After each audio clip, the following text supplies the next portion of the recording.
estamos aqui reunidos novamente para tratar de um assunto polêmico, altamente polêmico, que envolve aí a legislação tributária dos estados da federação de um modo geral. Não poderia ser diferente, porque o nosso estado também se encontra inserido nesse contexto e é importantíssimo tratar deste assunto que vem atormentando os contribuintes estabelecidos em todo o território nacional. Estou me referindo aqui ao adicional de combate à pobreza, o adicional de 2%, incidente sobre o Protege, assim como as contrapartidas para a fruição de incentivos fiscais, também com fundamento na Lei 14.469, que criou em 2003 o Fundo de Combate à Pobreza do Estado de Goiás, denominado Fundo Protege. Fundo esse que foi criado a partir da Projeto de Emenda Constitucional 41 de 2003, de autoria do deputado Eduardo Cunha, na época, que ele propôs aí algumas modificações na Projeto de Emenda Constitucional 257 de 2003 do Ceará. Então o deputado Eduardo Cunha propôs algumas mudanças nesta PEC, que acabou se conformando no atual modelo que nós temos hoje. Qual era o objetivo desse projeto naquela ocasião?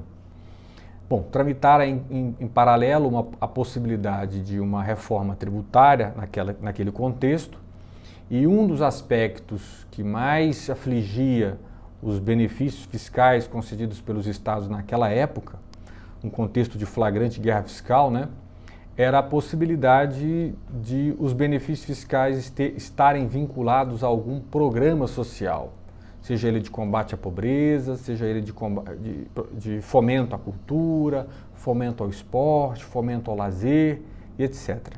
Daí porque foi criado, então, o Protege Goiás por meio da Lei 14.469 de 2013. Inicialmente, este programa não houve a instituição do adicional de 2% naquela época, foi criado apenas as contrapartidas para a fruição dos incentivos, Alterou-se aí várias leis estaduais, a Lei 13.194, a 13.12.462 e vários benefícios fiscais previstos no anexo 9 do regulamento naquela época passaram a se vincular à contrapartida à fruição desse incentivo. A maioria dos casos, aquela parcela do incentivo fiscal que o contribuinte tinha, por exemplo, uma redução de margem de cálculo para 10%, ou seja, a carga tributária caía de 17% para 10%, aquela parcela do incentivo fiscal, que seria os 7%, ele então contribuía, inicialmente a contribuição era de 5% sobre esse incentivo fiscal. E assim vários benefícios fiscais passaram então a estarem condicionados a essa contrapartida. E o Estado de Goiás gostou e com o tempo o volume de vinculações foram aumentando. No início do primeiro ano de vinculação, algo em torno de 20 milhões, algo bem modesto, passou-se para 80, 160, 400 milhões. Com o adicional de 2, essa cifra hoje supera a casa dos 1,5 bilhão de reais destinados ao Fundo de Proteção Social. Em um outro curso, nós falaremos sobre os desvirtuamentos dos destinos deste recurso, mas inicialmente eu quero tratar aqui especificamente do adicional de 2%. Num segundo momento, nós falaremos sobre a contrapartida para a fruição do incentivo fiscal, que recentemente, por exemplo, o Estado de Goiás, quando regulamentou ali a Lei Complementar 160, quando ele ratificou os incentivos fiscais, que teriam sido publicados em descompasso com a exigência da Lei Complementar 160, Convênio CMS 190 e os artigos 8º a Lei Complementar 2475, o próprio artigo 155, parágrafo 2º 12G da Constituição Federal, para ratificar esses incentivos fiscais em âmbito nacional. O que o governo fez então?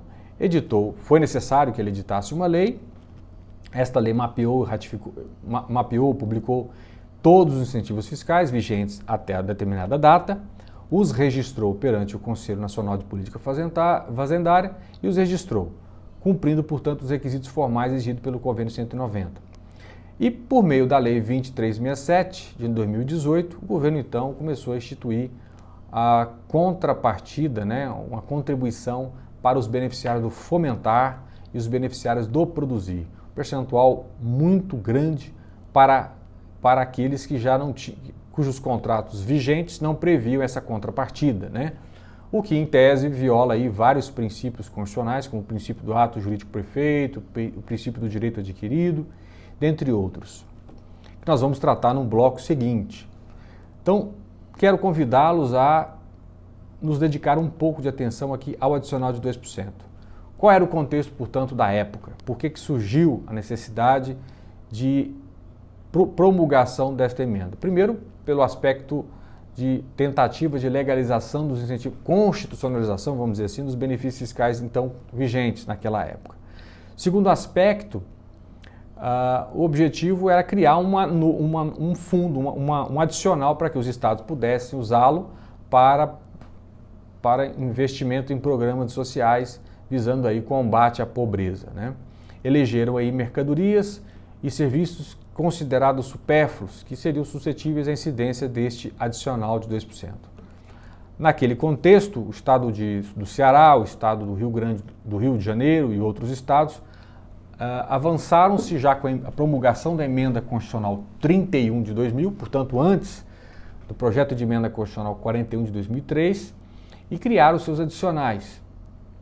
Naquele contexto, exigia-se, o artigo 83 do Ato das Disposições Constitucionais Transitórias, que este adicional, que houvesse uma lei federal relacionando os produtos considerados supérfluos.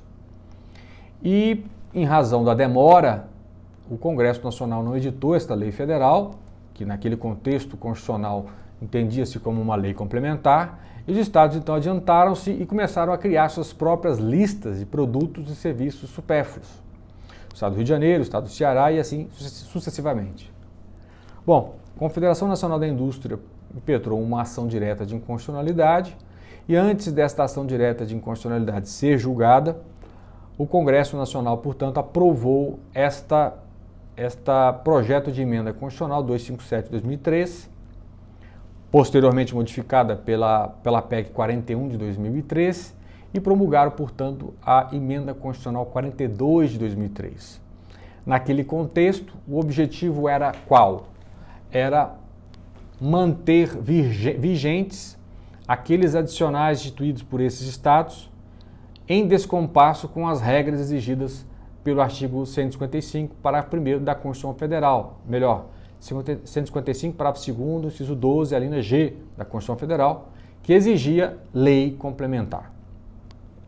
Assim, aqueles adicionais instituídos em desconformidade com a exigência de lei complementar, em desconformidade com o artigo 155, parágrafo 2º, 12G da Constituição Federal e em desconformidade com o que disciplina a emenda constitucional 42 de 2003, ficariam por um tempo vigentes até o prazo fixado pelo artigo 79 do Ato das Disposições Constitucionais Transitórias, que era até 2010. Lembrando, apenas os adicionais instituídos até a data de promulgação da Emenda Constitucional 42 de 2003, que foi em dezembro de 2003.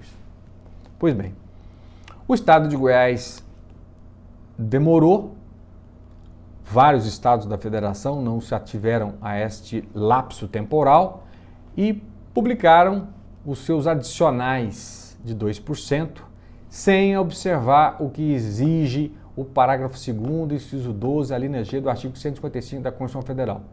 E aí Goiás, em 2005, criou a Lei 15.505, alterando o parágrafo 7º do artigo 27 do Código Tributário Estadual, instituiu o anexo 7º a este código e instituiu ali uma série de produtos e serviços que, à luz do entendimento do Estado de Goiás, considerou-se, então, serem supérfluos. Dentre eles, energia elétrica, serviços de telecomunicação, gasolina, óleo diesel e uma série de produtos relacionados no anexo 7º, como fumo, cigarro, cigarrilha, álcool, aguardente de uva, de vinho, bebidas quentes, e cerveja e etc. Todos equiparando, por exemplo, energia elétrica, serviço de comunicação, gasolina e óleo diesel como produtos supérfluos, porque esse é o fundamento do adicional de 2%, incidir sobre produtos e serviços supérfluos. Vejam só, considerando tais produtos como produtos e serviços supérfluos, o que é uma verdadeira ilegalidade. E a partir daí, algumas ações foram propostas no estado de Goiás, e aí o Tribunal de Justiça do Estado de Goiás declarou inconstitucional o Fundo de Combate à Pobreza instituído pela Lei 14.469, seja porque viola o princípio da lei complementar, o princípio da reserva de lei complementar, ou seja, a necessidade da edição prévia de uma lei complementar, relacionando e disciplinando as condições segundo as quais esse adicional incidiria, seja porque o adicional de 2% violaria também o princípio da reserva de lei complementar e o princípio da não cumulatividade também. E, nesse sentido, instaurou-se uma verdadeira insegurança jurídica no estado de Goiás, porque apesar do Tribunal de Justiça ter declarado inconstitucional esse adicional, o Estado continua cobrando esses produtos. Ou melhor, cobrando adicional sobre esses produtos. E ano entra e ano sai, nova lista de produtos são adicionados, passando a ser considerados produtos supérfluos sem existência de uma lei complementar. Imaginem só os estados fronteiriços começam agora a definir o que são e o que não são produtos supérfluos. Então nós já estamos num contexto de nova guerra fiscal. Então o Distrito Federal pode eleger produtos que seriam ou não supérfluos, Goiás começa a eleger também os seus produtos que ele assim considera supérfluo, Mato Grosso, Tocantins e assim sucessivamente, começando, portanto, a afugentar o investimento. Então, por esses motivos é que nós entendemos que este adicional ele é absolutamente inconstitucional.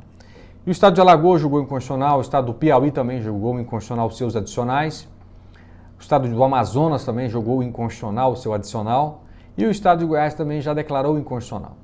Mesmo assim, várias ações estão sendo propostas na Justiça e o Estado ainda continua exigindo este adicional na alíquota do ICMS. Então imagine só a energia elétrica que tem uma alíquota de 27%, com um adicional de 2%, a carga tributária vai para 29%, o que calculado por dentro, soma-se aí a fábula de 40,85% de carga tributária só da ICMS, desconsiderando aí o PIS e o COFINS, uma vez que eles também compõem o custo de formação do preço da base de cálculo desses tributos.